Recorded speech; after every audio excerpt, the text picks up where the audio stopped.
মনে রাখবেন, 25টি উঁট হলে একটি উঁটের বাচ্চা জাকাত দিতে হয়,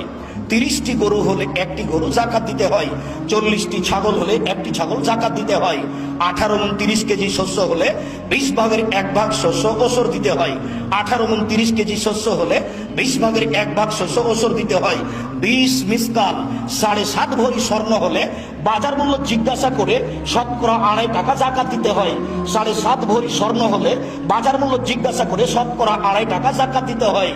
52 তোলা রূপা 7.5 ভরি রূপা 52 তোলা রূপা হলে 52 তোলা রূপা হলে 200 দিরহাম, 200 দিরহাম 52 তোলা 52.5 তোলা রূপা হলে বাজার মূল্য জিজ্ঞাসা করে শতকরা 2.5 টাকা জাকাত দিতে হয়। এইবার রূপা নয়, স্বর্ণ নয়,